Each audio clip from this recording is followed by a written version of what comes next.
நீங்கள் தவறவிட்ட எபிசோடுகளை இப்பொழுதே காணுங்கள் உங்கள் Tandivan.com மற்றும் Tandivan யூடியூப் சேனலில்.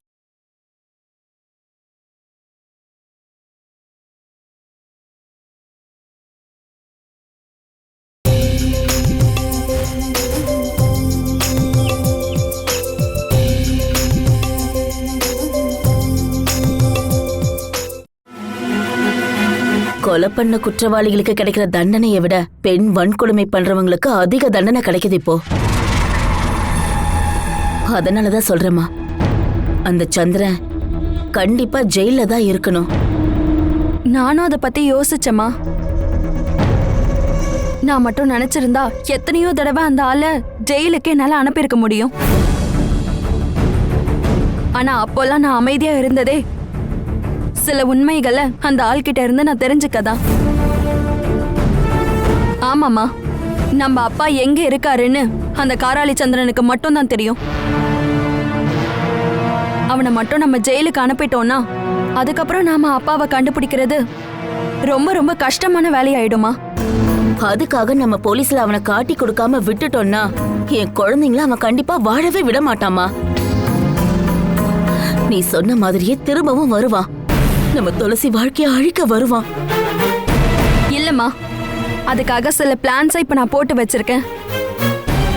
துளசியை காராளி சந்திரன் கிட்ட இருந்து பாதுகாக்கிற ஒரே வழி அத மட்டும் தான் என் மனசு சொல்லுது. நீ என்னம்மா சொல்ல வர? துளசியோட கல்யாணம்.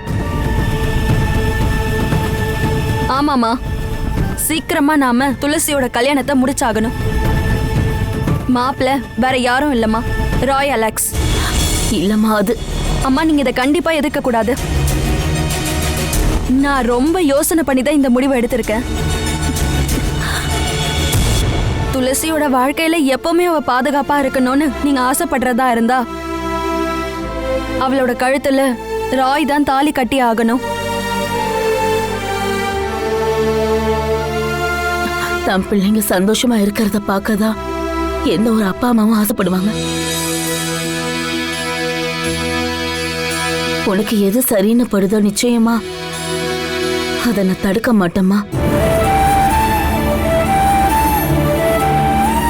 நீ முடிவு பண்ண மாதிரியே அடுத்த கட்ட வேலைகளை பார்க்கலாம். நான் துளசியோட பேசி பார்க்கறேன். இந்த விஷயத்துல அவ கருத்து என்னன்றதும் நம்ம தெரிஞ்சுக்கணும்ல.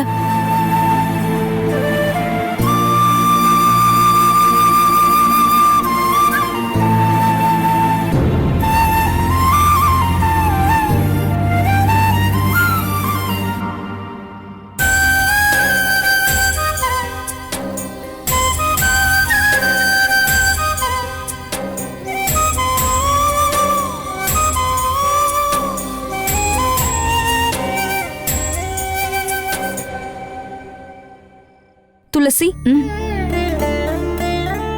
இன்னைக்கு நடந்ததெல்லாம் யோசிச்சு நீ கவலைப்பட்டு இருக்கியா துளசி?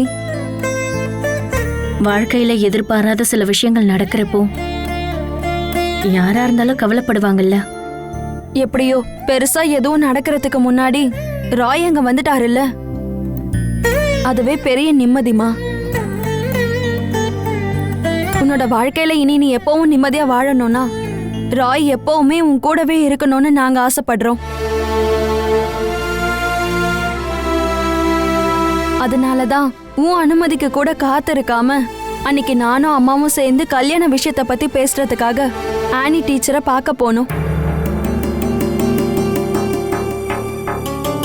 அன்னைக்கு ராய்க்கு கல்யாணம் ஆன விஷயத்த பத்தி நாங்க கேள்விப்பட்டதும் நாங்க உன் கல்யாண விஷயத்த பத்தி பேசாம கிளம்பி வந்துட்டோம். ஆனா இப்போ எனக்கும் அம்மாவுக்கும் அந்த ராய் உன்னை கல்யாணம் பண்ணிக்கிறது தான் நல்லதுன்னு தோணுது.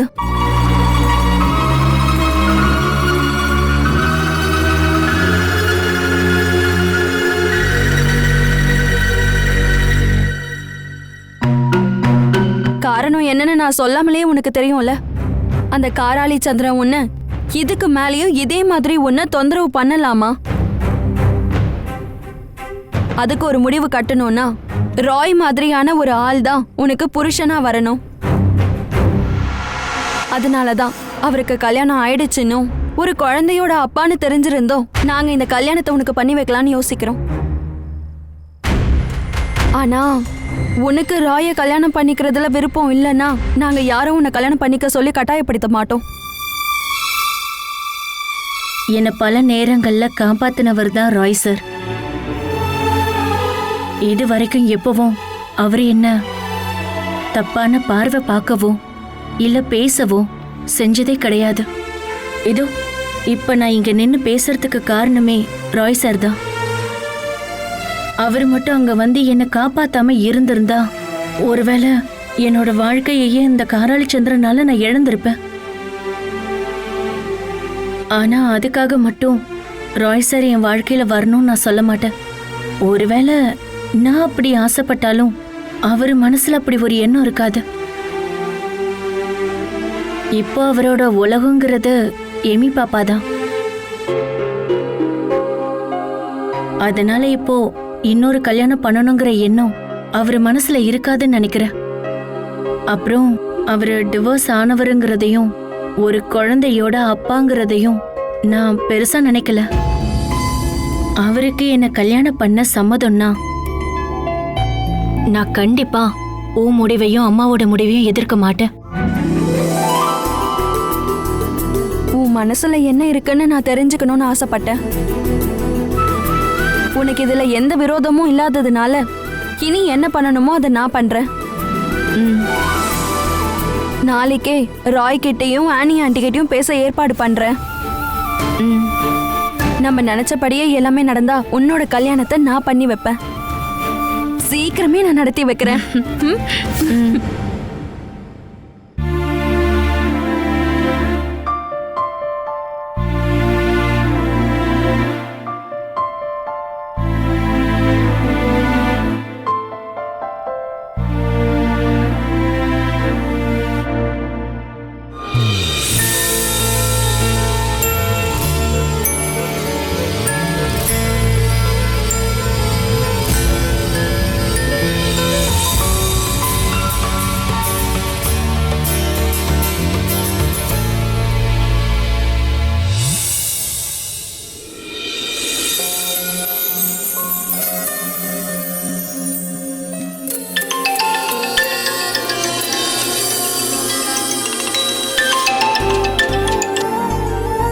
மானசி சொல்லுங்க.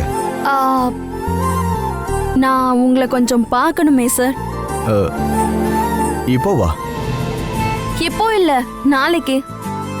ஓ, எப்போ ஃப்ரீன்னு சொன்னீங்கன்னா நான் வந்து பார்க்கறேன். நான் சில விஷயங்களை உங்ககிட்ட பேசணும்னு நினைக்கிறேன். சொல்லுங்க மானசி. அத போன்ல சொல்றதை விட நேர்ல சொல்றது தான் நல்லது. ஓ அப்படியா? அப்படின்னா நீங்க நாளைக்கு மத்தியானத்துக்கு அப்புறம் என்னுடைய ஆஃபீஸ்க்கு வாங்க. நாளைக்கு காலையில் நான் கொஞ்சம் பிஸியாக இருப்பேன், அதுதான். ஓகே. கேஸ் விஷயமா நீங்கள் ஏதாவது பேசுகிறதா இருந்தால் இப்போவே பேசலாம், நான் ஃப்ரீயாக தான் இருக்கேன். இது நம்ம கேஸை பற்றின விஷயம் இல்லை, இது ஒரு கல்யாண விஷயம். அதனால தான் நேரில் பார்த்து பேசலான்னு சொன்னேன். ஓகே. அப்படின்னா நாளைக்கு மத்தியானத்துக்கு மேலே ஆஃபீஸ்க்கு வாங்க, நாம் ஆஃபீஸ்லேயே பேசுவோம். ஓகே. ஓகே.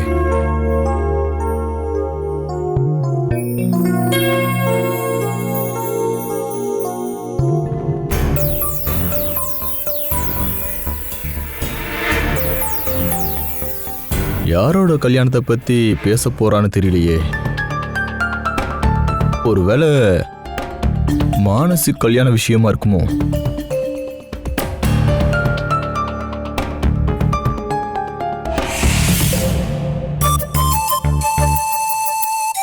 யாரோட கல்யாணத்தை பத்தி பேசணும்னு சொன்னீங்க?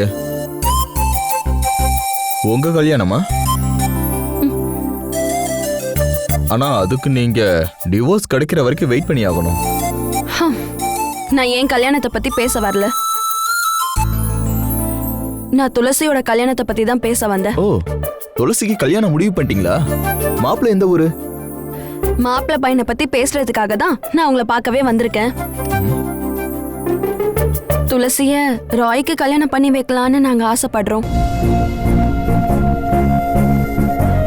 எங்களுக்கு மட்டும் இல்ல, ராயோட அம்மாக்கும் அதான் ஆசை. ம்.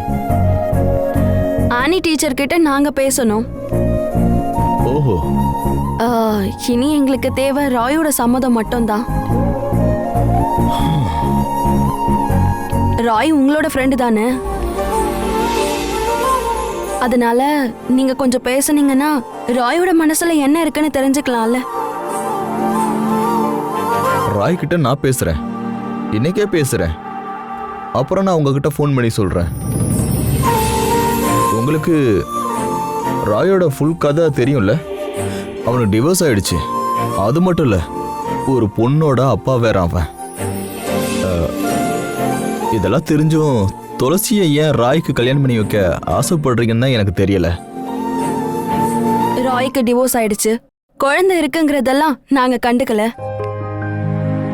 துளசியோட வாழ்க்கை பாதுகாப்பா இருக்கணும். துளசி அவரை கல்யாணம் பண்ணா அவரோட கண்ட்ரோல்ல இவ பாதுகாப்பா இருப்பா. ம். அது மட்டும் இல்ல, சந்தோஷமான ஒரு குடும்ப வாழ்க்கையும் கண்டிப்பா அவளுக்கு கிடைக்கும். அதையெல்லாம் யோசனை பண்ணி தான் ராய் மாப்பிள்ளையா வர்றது நல்ல விஷயம்னு நாங்க முடிவு பண்ணோம். ம். உங்களுக்கு தெரியும்ல, ராயோட வாழ்க்கையில அப்போ ப்ராப்ளம் வந்தது அவன் காரணம் கிடையாது. அவன் கல்யாணம் பண்ண பொண்ணு நாமெல்லாம் நினைக்கிறத விட அவ ரொம்ப மோசமான பொண்ணா இருந்தா. அதனாலதான் ராய்க்கு டிவோர்ஸை தவிர வேற எந்த ஒரு வாய்ப்பும் இல்லாம போச்சு. இந்த விஷயத்தெல்லாம் ஆனி டீச்சர் எங்க கிட்ட சொன்னாங்க. இதெல்லாம் பத்தி தெரிஞ்சுக்கிட்ட அப்புறம் தான் நாங்க இந்த கல்யாணத்தை பத்தி பேச ஆரம்பிச்சிருக்கோம். ஆனா ராயோட பதில் என்னன்னு எங்களுக்கு தெரிஞ்சாகணும்.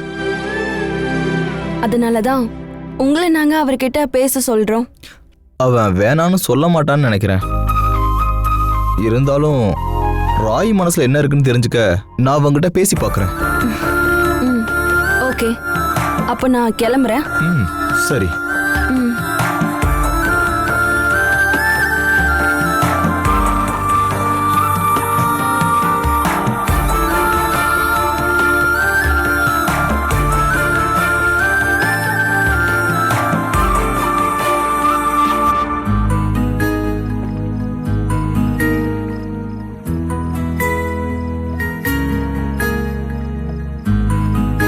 நீ சொல்றதெல்லாம் சரிதான்.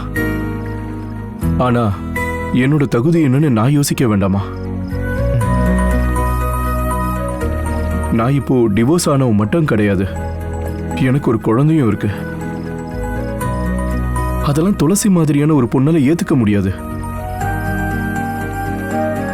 அதுக்குதான் வேண்டாம் தேவா, இதெல்லாம் செட் ஆகாது. மானசிக்கா உங்க அம்மாவுக்கோ நீ துளசியை கல்யாணம் பண்றது எந்த மாற்று கருத்தும் இல்லாதனால துளசியும் கண்டிப்பா இந்த கல்யாணத்தை ஆதரிப்பான்னு தான் நினைக்கிறேன். துளசியும் உன்னை கல்யாணம் பண்ணிக்கிறதுக்கு ஆசைப்படுறான்னு நினைக்கிறேன். இது விஷயமா உங்ககிட்ட பேச மானசி என்கிட்ட சொல்லியிருக்க மாட்டாள்ல. அப்புறம் உன்னோட விஷயத்தை பொறுத்த வரைக்கும் சட்டப்படி நீ டிவோர்ஸ் பண்ணிட்ட. இப்போ உன்னோட வாழ்க்கையில வேற எந்த பிரச்சனையும் இல்லை. அப்புறம் எமி பாப்பா தான் பிரச்சனைனா எமி மேல துளசி உயிரே வச்சிருக்கான்னு நீ தான் என்கிட்ட சொல்லியிருக்க. அப்புறம் என்ன, துளசி உன்னோட வாழ்க்கையில வர்றதுக்கு உனக்கு என்ன பிரச்சனை? துளசி இப்போ என் பொண்ணு மேல உயிரிய வச்சிருக்கிறது அவ என் வாழ்க்கையில வரணுங்கிற நோக்கத்துக்காக கண்டிப்பா இருக்காது. எல்லார்கிட்டையும் அன்பு மழையை பொழியிற பொண்ணுதான் துளசி. சோ அதை வச்சு அவ என் மனைவியா வர ஆசைப்படுறான்னு நாம சொல்ல முடியாது. நீ தேவையில்லாம மனசை குழப்பிக்காத. துளசியால உன் பொண்ணை நேசிக்க முடியுதுன்னா துளசியால உன்னையும் நேசிக்க முடியும். இருந்தாலும் துளசி மனசுல என்ன இருக்குங்கிறத தெரிஞ்சுக்கணும். வீட்டாளங்களோட விருப்பத்தை விட எனக்கு ரொம்ப முக்கியம் துளசியோட சம்மதம் தான். உன்னை பத்தின எல்லா விஷயமும் துளசிக்கு தெரியும். அப்புறம் உன்னோட அம்மாவுக்கும் உன் பொண்ணுக்கும் துளசி உன் வீட்டுக்கு வர்றது ரொம்ப சந்தோஷமான விஷயம்னு அந்த துளசிக்கே தெரியும். அவ ரொம்ப பிரில்லியண்டான பொண்ணு. நீ அவளுக்கு ஏகப்பட்ட நேரங்கள்ல உதவி பண்ணிருக்க. அப்படி இருக்கும்போது உன்னை கல்யாணம் பண்ணிக்கிறதுக்கு துளசிக்கு எப்படி விருப்பம் இல்லாம இருக்க முடியும்? நான் துளசிக்கு உதவி பண்ணது அவளை கல்யாணம் பண்ணிக்கணும்ன்ற நோக்கத்துல இல்ல. நான் ஒரு நல்ல ஃப்ரெண்டா தான் ஹெல்ப் பண்ணேன். இதுக்கப்புறமும் அவ வாழ்க்கை முழுக்க உன்னோட உதவியை எதிர்பார்க்குற மாதிரி இருந்தா அப்புறம் உனக்கும் சின்ன வயசு தான். தனியா வாழ்றதை விட நல்லது உனக்கும் எமிக்கும் உறுதுணையா துளசியும் சேர்த்துக்கிறது தான். என்னைய பொறுத்த வரைக்கும் சொந்த அம்மாவை விட துளசி அதிகமான பாசத்தை கொடுப்பா. வேற எந்த பொண்ணும் உன் வாழ்க்கையில வந்தாலும் அவங்க துளசி போல இருக்க மாட்டாங்க. அந்த விஷயத்துல 100% கேரண்டியா சொல்லுவேன். அப்புறம் உன்னுடைய ஃப்ரெண்டுங்கிற முறையில நான் கேட்கிறேன், உனக்கு துளசிய பிடிக்காதா என்ன? அப்படின்னா சொல்லு, நான் எப்பவும் கட்டிக்க சொல்லி தொந்தரவு பண்ண மாட்டேன். உன் முடிவு தெரிஞ்சதுக்கு அப்புறமா இத பத்தி நான் மானசி கிட்ட பேசுவேன். என்ன பண்றதுன்னு நீ முடிவு பண்ணு. ஒரு விஷயம் நான் சொல்றேன், நாளைக்கு காராளி சந்திர மாதிரி ஒருத்தனால அவளுக்கு ஏதாவது நடந்ததுக்கு அப்புறமா துளசிய நான் கல்யாணம் பண்ணிருக்கணும்னு வருத்தப்பட்டு எந்த பிரயோஜனம் இல்லை. துளசி வீட்டுல எல்லாரும் அவளை நினைச்சு ரொம்ப வருத்தப்படுறாங்க. அவங்க மட்டும் இல்ல, நானும். இனி என்ன பண்ணலான்னு நல்லா யோசிச்சு ஒரு முடிவெடு.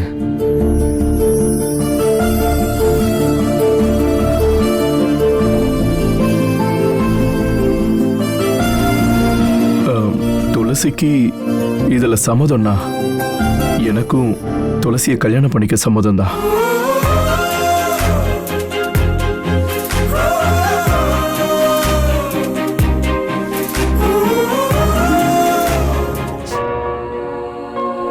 ஆன்ட்டி ஓகே சொன்னதுனால ராயும் கண்டிப்பா இந்த கல்யாணத்துக்கு ஒத்துப்பாரு.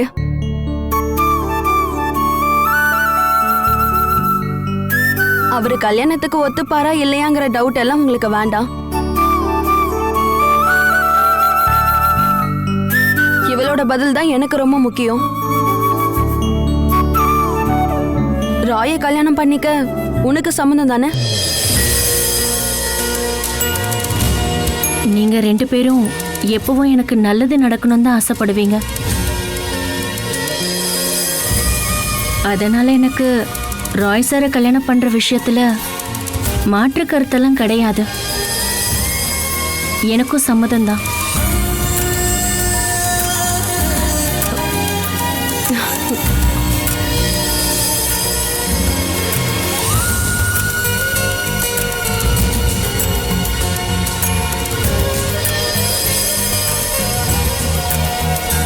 உன்னோட கல்யாணம் நம்ம அப்பாவோட ரொம்ப பெரிய கனவு. அப்பா ஆசைப்பட்ட மாதிரியே உன்னோட கல்யாணத்தை நடத்தணுங்கிறது தான் என்னோட ஆசை. ஆனா இப்ப நம்ம இருக்கிற சூழ்நிலையில அது கொஞ்சம் கஷ்டம்தான். உனக்கு தெரியும்ல துளசி, காராளி சந்திரங்கிற கேடி நிழல் மாதிரி உன்னோட பின்னாடியே இருப்பான். இந்த கல்யாணத்தை பத்தி அவனுக்கு தகவல் தெரிஞ்சா இதை கெடுக்கிறதுக்கான எல்லா வேலையும் அவன் பண்ணுவான். அதுக்கான டைமை நாம அவனுக்கு கொடுக்க கூடாது. ரொம்ப சீக்கிரமாவே இந்த கல்யாணத்துக்கான ஏற்பாடை நம்ம பண்ணணும். அதுவும் ரெஜிஸ்டர் ஆபீஸ்ல நடக்கணும். கல்யாணம் நடந்ததுக்கு அப்புறம் தான் அந்த ஆளுக்கு இந்த விஷயமே தெரிய வரணும். இல்லைன்னா அந்த ஆள் உன்னையும் ராயையும் ஏதாவது செய்யறதுக்கு கூட வாய்ப்பு இருக்கு. இப்பவே ஆண்டவன் புண்ணியத்துல தான் அந்த ஆள்கிட்ட இருந்து நீ தப்பிச்சு வந்திருக்க. ஆனா இதே மாதிரி எப்பவும் நடக்கும்னு நாம சொல்ல முடியாது. அதனாலதான் கல்யாணத்தை சீக்கிரமா நடத்தி ஆகணும்னு நான் சொல்றேன். இப்ப அப்பாவோட இடத்துல உன்னதாங்க பாக்குறேன். அதனால எப்ப ரெஜிஸ்டர் மேரேஜ் பண்ணலாங்கிறதெல்லாம் நீயே முடிவு பண்ணுக்கா. நான் எதுக்கும் இன்னொரு தடவை ஆனி ஆண்டி கிட்ட பேசுறேன். அவங்களுக்கும் ஓகேங்கிற ஒரு நாளை பார்த்து நம்ம மேரேஜை ஃபிக்ஸ் பண்ணலாம். எனக்கு ஒரு ஆசை இருக்குதுமா. என்னம்மா? துளசியோட கல்யாணத்தை நாம கண்டிப்பா இந்த வாடகை வீட்டுல வச்சு நடத்த வேண்டாம். கல்யாணத்தை நம்ம சொந்த வீட்டுல வச்சு நடத்தலாமா? எனக்கும் அந்த ஆசைலாம் இருக்கதாம்மா செய்யுது. இவளோட கல்யாணத்தை மேலைப்பாட்டுல வச்சு நடத்தணுங்கிறது தான் என்னோட ஆசை. ஆனி ஆண்டி கிட்ட நம்ம பேசினதுக்கு அப்புறம் மேலைப்பாட்டுக்கு போறத பத்தி நம்ம என்னன்னு யோசிக்கலாம். ஆனியும் ரொம்ப சந்தோஷமா நம்ம துளசிய மருமகளை ஏத்துப்பாங்க.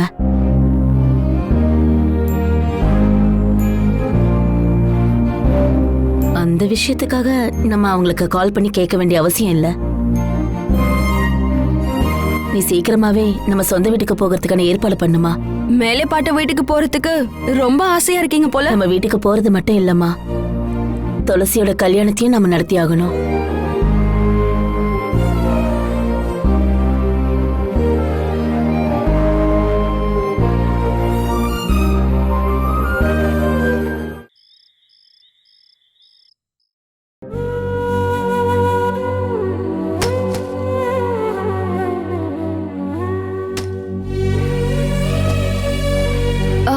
துளசி, நீ பேக்கிங் எல்லாம் ஆரம்பிச்சிட்டியா? சும்மா இருக்கும்போது கொஞ்சம் கொஞ்சமா திங்ஸ் எல்லாம் பேக் பண்ணலாமேன்னு நினைச்சேன். மேலைப்பாட்டுல நம்ம வீட்டையும் தோட்டத்தையும் சுத்தமாக்க நான் ராமசாமிக்கு கால் பண்ணி சொல்லிட்டேன். இப்ப கொஞ்ச நாளா வீட்ல ஆளே இல்லைல்ல, அதனால எல்லா இடத்துலயும் தூசி படிஞ்சு இருக்கும். மேலைப்பாட்டுல இருக்கிற நம்ம வீடு மாதிரி இந்த வீட்டையும் எனக்கு ரொம்ப பிடிச்சு போச்சுக்கா. இங்க வாழ்ந்த ரொம்ப கொஞ்ச நாள்ல நம்ம வாழ்க்கையில எவ்வளவோ நடந்துருச்சு. நீ சொன்னது சரிதான். என்னோட வாழ்க்கையில நான் பல முடிவுகளை எடுத்தது இங்க வந்ததுக்கு அப்புறம் தான். அதுல நல்ல விஷயங்களும் இருக்கு, கெட்ட விஷயங்களும் இருக்கு. என்ன பாம்பு குத்துனதும், என் வயித்துல வளர்ந்த குழந்தைங்கள நான் இழந்ததும், காராளி சந்திரன் இனி என்னோட கணவனா இருக்கவே கூடாதுன்னும் எனக்கு புரிய வச்சதும், கொஞ்ச நாள் வாழ்ந்த இந்த வீட்டு வாழ்க்கை தான். பஸ் சர்வீஸ் ஆரம்பிச்சதும், இப்போ உன்னோட கல்யாண விஷயத்தை பத்தி பேசினதெல்லாம் இந்த வீட்ல மறக்க முடியாத நினைவுகள். ஒருவேளை நம்ம மேலைப்பாட்டு வீட்லயே இருந்திருந்தோம்னா நம்ம வாழ்க்கை நமக்கு தெரியாமலேயே வேற பாதையில போயிருக்கோம். அது நம்ம பிறந்த வீடா இருந்தாலும் மேலைப்பாட்டுக்கு போறோம்னு சொன்னதும் பல நினைவுகள் என் மனசை போட்டு வாட்டுதுக்கா. திரும்பவும் அந்த வீட்டுக்கு போக போறோமேன்னு யோசிச்சா என்னவோ ஒரு பயம் வாட்டுது. நம்ம பயந்து இருந்ததே அந்த காராளி சந்திரனுக்கு தான். மேலைப்பாட்டு வீட்டோட சாபமே அவன்தான். அந்த வீட்டை பத்தின நல்ல எண்ணங்கள் எல்லாம் நமக்குள்ள இருந்து அழிச்சதே அந்த ஆளுதான். நீ சொன்னதெல்லாம் உண்மைதாம்மா. நம்ம வீட்டோட சாபமே அந்த சந்திரன் தான். அத நீ ஆரம்பத்துல புரிஞ்சுக்காம போயிட்டமா. அதனாலதான் நம்ம குடும்பத்துல இவ்ளோ பிரச்சனைகள் வந்தது. காராளி சந்திரனுக்கு நம்ம கொடுக்க போற மிகப்பெரிய தண்டனை தான் ராயோட என்ட்ரி. அதுவும் அவரு மேலைப்பாட்டோட மருமகனா வந்தா தாக்கம் அதிகமா இருக்கும். இதுக்கப்புறம் அந்த ஆள் போட்டிக்கு வரமாட்டான்.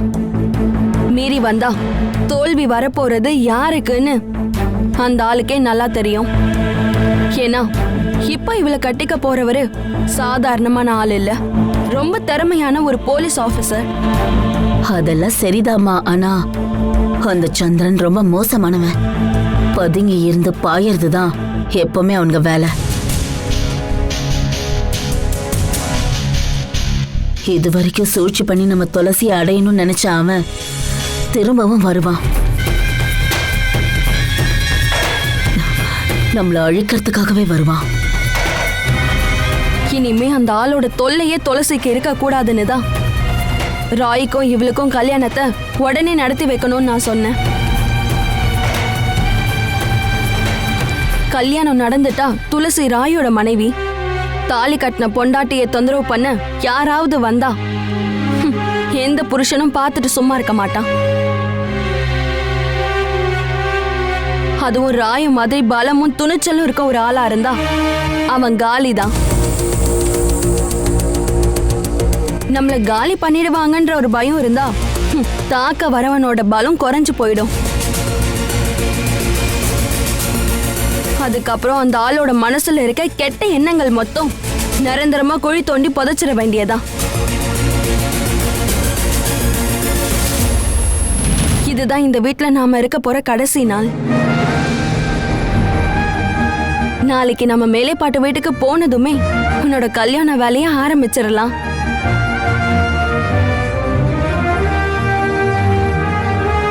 அதனால நடந்ததெல்லாம் நினைச்சு மனசு வருத்தப்படாம புது வாழ்க்கைய பத்தின எண்ணங்களை மட்டும் மனசுல வச்சுக்கிட்டு நிம்மதியா போய் தூங்கு போ.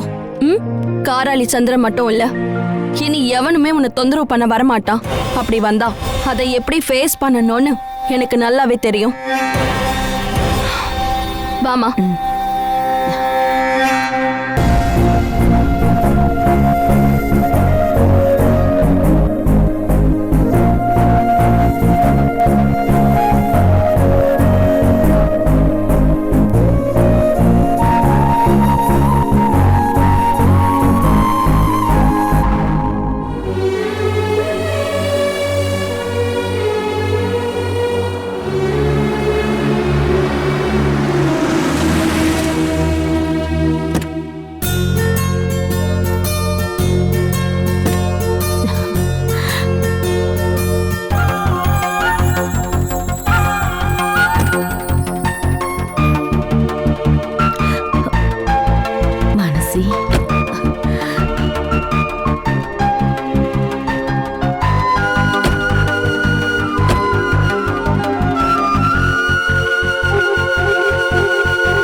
ஐஸ்வர்யம்மா, நீயே போய் முதல்ல கதவு தரமா.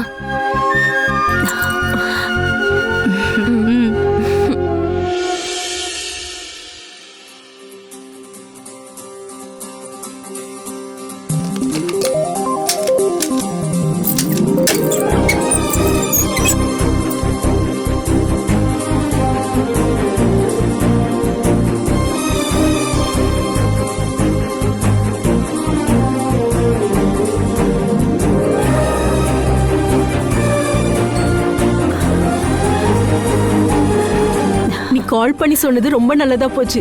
வீடு எவ்வளவு அழகா சுத்தம் பண்ணிருக்காங்க பாத்தியா?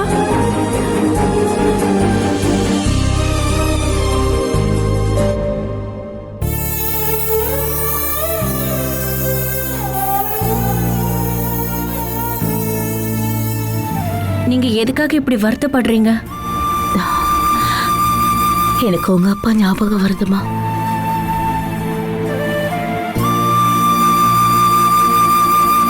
உன் கல்யாணத்தை பார்க்க உங்க அப்பாவுக்கு கொடுத்து வைக்கல. அதை நினைச்சுதாமா நான் ரொம்ப வருத்தப்பட்டுக்கிட்டு இருக்கேன்.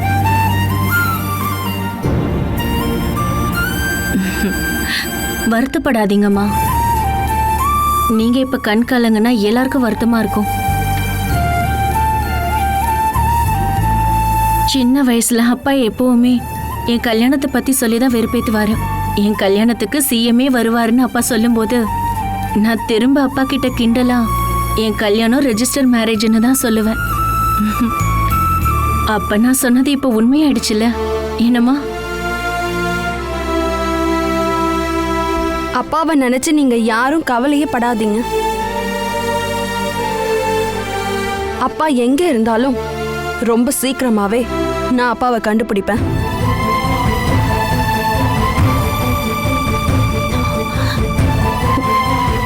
என் அடுத்த லட்சியமே அதுதான்.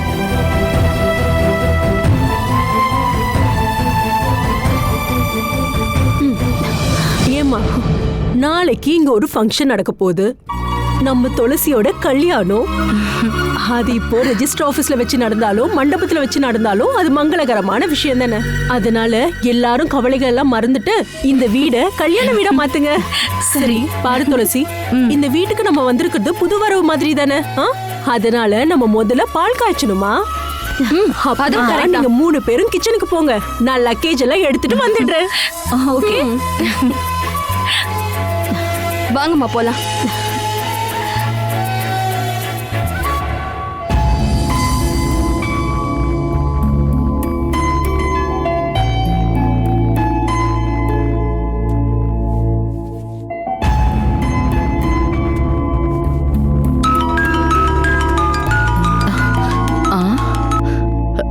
மானசி சொல்லுமா. ஆ, நாங்க மேலைப்பாட்டு வீட்டுக்கு வந்துட்டோம் ஆண்டி. ஓ, ரொம்ப நாளைக்கு அப்புறமா எங்க சொந்த வீட்டுக்கு வந்ததுனால ரொம்ப சந்தோஷமா இருக்கும். என்ன ஆனாலும் சொந்த வீடுதாம்மா. ஆமா, அங்க வாழற அந்த சுகம் என்னன்னாலும் வேறதான். நானும் எப்படா எங்க சொந்த ஊருக்கு போவோம்னு நினைச்சுக்கிட்டே இருக்கேன். ஏன்னா நானும் இங்க வந்து ரொம்ப நாள் ஆகுதுல்ல. என் புருஷனோட கல்லறையில ஒரு மெழுகுவத்தி ஏத்தி என் பையனுக்கு கல்யாணம்னு கூட சொல்ல முடியல. பரவாயில்ல ஆண்டி. கல்யாணத்துக்கு அப்புறமா எல்லாரும் ஒன்னா போகும்போது அலெக்ஸ் அங்கிள் சந்தோஷப்படுவாரு.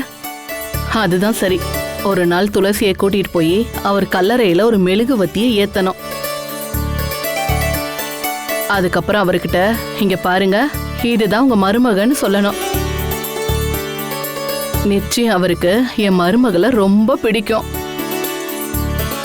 இங்க பாருமா, என் வீட்டுக்காரரும் உங்க அப்பா கருணாகரனும் நல்ல ஃப்ரெண்டுமா. அப்பாவை பத்தி நினைச்சாதான் கவலையா இருக்கு. அப்பா துளசியோட கல்யாணத்தை பிரம்மாண்டமா நடத்தணும்னு ஆசைப்பட்டாரு.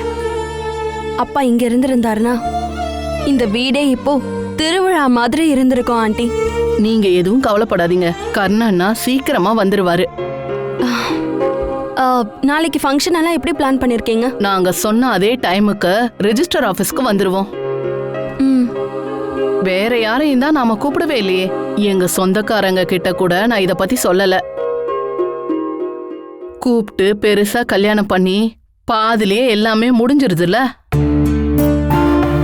அதனாலதான் இதை யாருக்கிட்டையும் சொல்ல வேண்டாம்னு முடிவு பண்ணிட்டேன். சரிங்க ஆண்டி, இங்க இருக்க வேலையெல்லாம் முடிச்சிட்டு நான் உங்களுக்கு கால் பண்றேன்.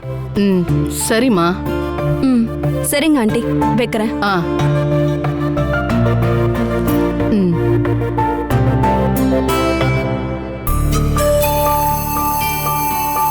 ஆஹா, அப்பாவும் பொண்ணும் சேர்ந்து ஒரு கடையை வாங்கிட்டு வந்துட்டீங்க போல இருக்கு. துளசிக்க வேண்டிய ட்ரெஸ் எல்லாம் கண்டிப்பா இவ தான் வாங்குவேன்னு அடம் பிடிச்சு வாங்கிட்டு வந்திருக்கா. பாட்டிக்கு எதுவும் வாங்கலையா? எல்லாருக்குமே வாங்கியிருக்கோம். மானசி இப்பதான் கால் பண்ணிருந்தா. அவங்க சொந்த வீட்டுக்கு போயிட்டாங்களாம். துளசி ஆண்டிக்கு நான் இப்ப கால் பண்ணவாப்பா? அங்க இப்ப எல்லாருமே பிஸியா இருப்பாங்க. நாம அப்புறமா கால் பண்ணலாம். துளசி ஆண்டியோட வாய்ஸ் கேட்கணும் போலே ஆசையா இருக்காதான் சொன்னேன். நாளையில இருந்து எப்பவும் கேட்கலாம்ல. அவ இங்கே தானே இருப்பா. என் எம்மியோடவே அவ இருப்பா. அப்பா ஒரு டவுட், துளசி ஆண்டி வந்தா நம்ம கூட தான் படுப்பாங்களா? நான் துளசி ஆண்டி கட்டி பிடிச்சிட்டே தூங்குவேன். நீ என் கூட வந்து படுக்கலாம் இல்லம்மா? வேண்டாம், நான் துளசி ஆண்டி கூட தான் படுப்பேன். சரிம்மா, வா.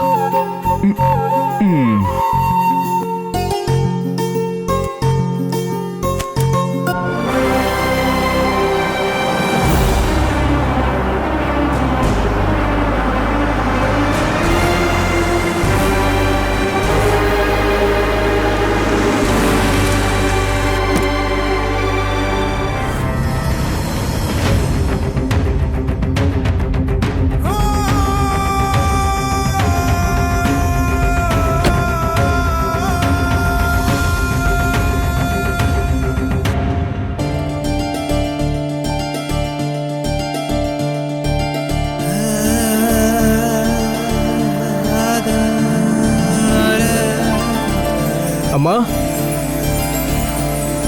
அம்மா,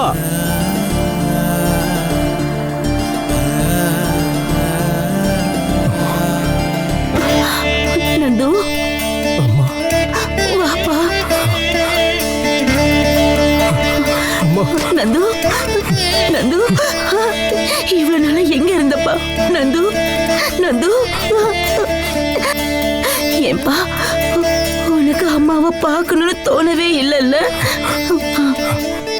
உன்னை பார்க்காம நான் எவ்வளவு கஷ்டப்பட்டேன்னு தெரியுமாப்பா? அதெல்லாம் தெரிஞ்சதாம்மா. நான் உங்களை பார்க்க ஓடி வந்திருக்கேன். இனி நான் உங்களை விட்டுட்டு எங்கேயும் போக மாட்டேம்மா. சத்தியமா? செல்ல அம்மா மேல சத்தியமா. ஏன்பா நீ எனக்கு ஒரு கால் பண்ணியாவது பேசி இருக்கலாம்ல. இவ்வளவு கஷ்டப்பட்டுட்டு இருந்திருக்கியே. நந்து அக்கா அக்கா நந்து இவ்வளவு நாள் ஆச்சுடா உன்னை பார்த்து. ஒரு காலாவது பண்ணிருக்கலாம்ல. அக்கா அது என்ன என்னடா நீ இப்படி இருக்க? கண்ணா இங்க வா, இங்க வாப்பா, வாயே. நந்து வந்ததும் அம்மா நம்மள மறந்துட்டாங்க. அதுக்கு முன்னாடியே அப்படிதானேக்கா. அம்மாவுக்கு நம்மளை விட நந்துவை தானே பிடிக்கும். அப்படியெல்லாம் ஒன்றும் இல்லை. ஹலோ அக்காஸ், எனக்கு இருக்கிற 2 அக்கா, நீங்க 2 பேர் தான். கோச்சுக்காதீங்க. டேய், இனிமே நீ எங்கேயும் போக கூடாது. எங்கேயும் போக மாட்டேன்.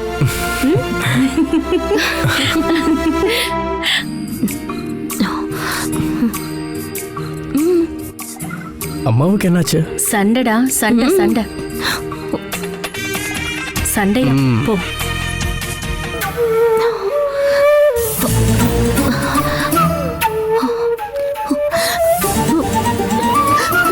நந்து, அப்பா நந்து.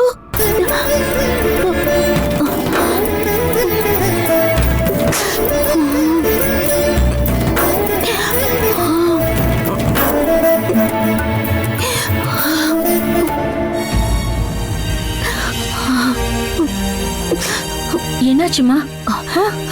இல்ல, ஒண்ணு இல்லம்மா. ஒண்ணு இல்லாமலையா அம்மாவோட கண்ணு கலங்கிருக்கு? அம்மா எதுக்காக அழறீங்க? சொல்லுங்கம்மா. எனக்கு நம்ம வீட்டுக்குள்ள வந்ததும் நந்து ஞாபகம் வந்துடுச்சுமா. அவன் அம்மானு கூப்பிட்டு நம்ம வீட்டுக்குள்ள வரதும், உங்க 2 பேர்கிட்ட சிரிச்சு விளையாடுறதும், அப்படியே என் மடியில படுத்து தூங்குறத நினைச்சு பார்க்கும்போது கண்ணு கலங்கிடுச்சு. துளசி, எனக்கு அவனை பார்க்கணும் போல இருக்கு. இவ்வளவு நாளா அவனை பிரிஞ்சு நான் இருந்ததே இல்லை. அவனும் அப்படிதான்மா. இதுக்கப்புறம் எப்ப நந்து போன் பண்ணாலும் அவனை இங்க வர சொல்லு. எவ்வளவு நாள் தான் சொந்த ஊரை விட்டுட்டு இன்னொரு ஊர்ல இருப்பான். நாளைக்கு உனக்கு கல்யாணம், அதுக்கு கூட அவன் வரல. அவன் திரும்பி வரணும்னு உங்களை போலதான் எனக்கும் ஆசையா இருக்கு. ஆனா அவன் இங்க வந்தானா காரளிச்சந்திரன் அவனை ஏதாவது பண்ணிடுவான்ற பயம்தான் என்ன பயமுறுத்துது. ஆனா நீங்க சொன்ன மாதிரி எவ்வளவு நாள் தான் அவன் ஊருக்கே வராம இருக்க போறான்? என்னைக்காவது ஒரு நாள் கண்டிப்பா திரும்ப வருவான். இதுக்கப்புறம் அவன் எனக்கு கால் பண்ணானா ஹைதராபாத்ல வேலையெல்லாம் வேணாம், எல்லாத்தையும் விட்டுட்டு நீ இங்கேயே வந்துடுன்னு நான் சொல்றேன். ஒரே ஒரு தடவை தான் அவன் நமக்கு போன் பண்ணி பேசினான் இல்லையா? இல்லம்மா, அன்னைக்கு அவன் கால் பண்ணதுக்கு அப்புறமா அவன் கால் பண்ணவே இல்லை.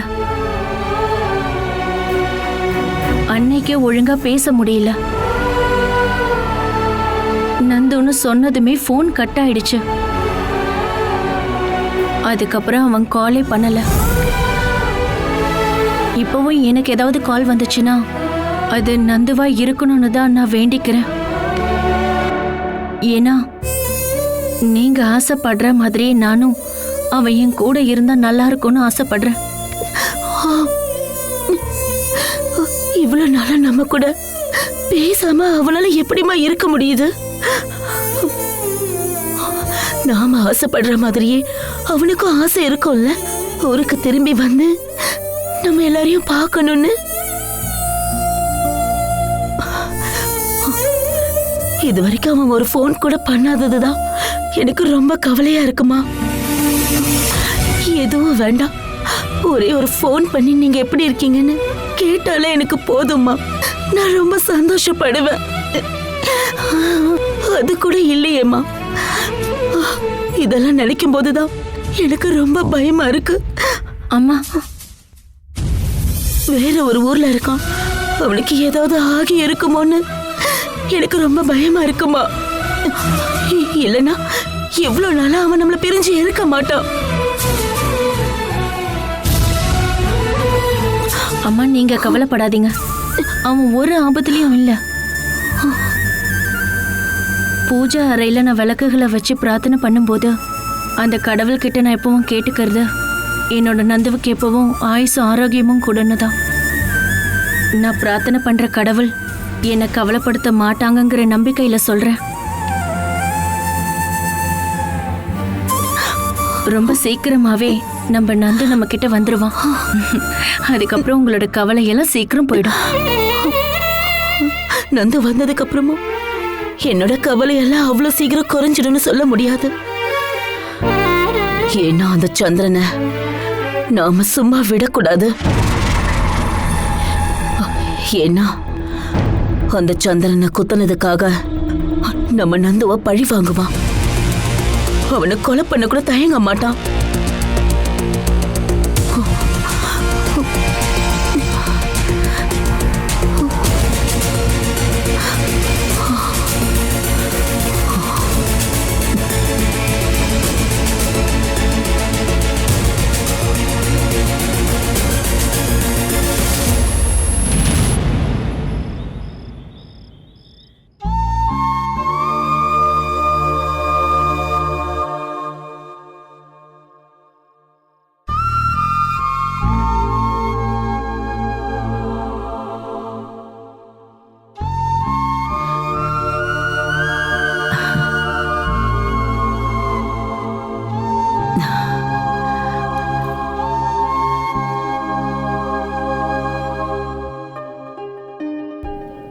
இது நீ நாளைக்கு கல்யாணத்துல போட வேண்டிய நகைங்க. ரெஜிஸ்டர் மேரேஜா இருந்தாலும் மேலே பாட்டு வீட்டு பொண்ணு இன்னொரு வீட்டுக்கு போகும்போது மகாலட்சுமியா போனோம். இதெல்லாம் வேண்டாம்க்கா, எனக்கு இதெல்லாம் எதுவும் வேண்டாம். நீங்க ஏதோ உங்களோட கையில வச்சிருந்தாலே போதும். உங்களுக்கு தெரியும்ல எனக்கு நகை மேல அவ்வளவு விருப்பம் இல்லைன்னு. சின்ன வயசுல இருந்தே உனக்கு தான் நகைனா ரொம்ப பிடிக்கும். நீ என்னதான் சொன்னாலும் நாளைக்கு நீ கல்யாணம் பொண்ணா ரெடி ஆகும் போது இதை போட்டுதான் ஆகணும். அம்மா இது எல்லாத்தையும் நான் உனக்காக தான் வாங்கினேன்.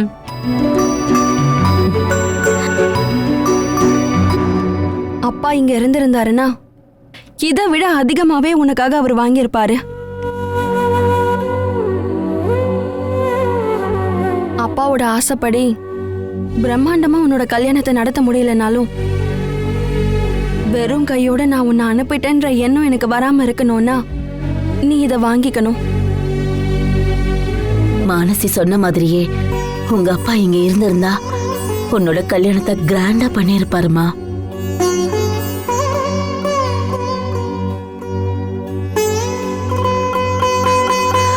ரிஜிஸ்டர் மேரேஜ் பண்றத நினைச்சா எனக்கும் கவலையா இருக்குமா. ஆனா இப்போ நம்ம நிலைமை சரியில்லை இல்லையா. இப்ப இத நீ வாங்கிக்கோமா. இல்லனா மானசி மாதிரி நானும் சங்கடப்படுவேன். எனக்கு தேவை நகையோ பணமோ இல்லம்மா, உங்களோட அன்பு மட்டும்தான்.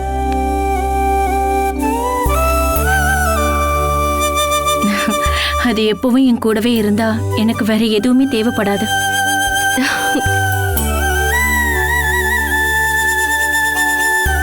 அப்புறம் இந்த நகையை பார்த்தலாம் ராய் சார் ஒன்றும் என்னை கல்யாணம் பண்ண ஒத்துக்கல.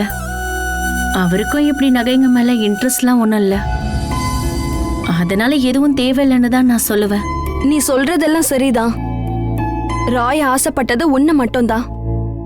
ஆனி டீச்சரும் என்கிட்ட துளசி மட்டும் போதும்னு தான் சொன்னாங்க. இதை நாங்க எங்க சந்தோஷத்துக்காக கொடுக்கறோம்னு நினைச்சுக்கோ. முதல்ல இதை புடி. வேண்டாங்க்கா, புடி. துளசி, நகையை விட அன்புதாம்மா பெருசு. நீ கல்யாணம் பண்ணிக்கிட்டே இங்க இருந்து போனாலும் என் மனசுலயும் அக்கா மனசுலயும் எப்பவும் நீ இருப்ப, எங்க உயிர் இருக்க வரைக்கும்.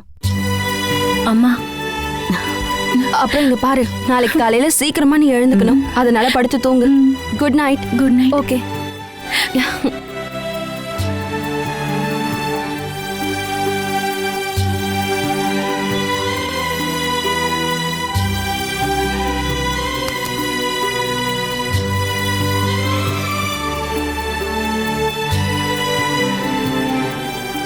Catch us on TV, Tandivan.com, Facebook and YouTube.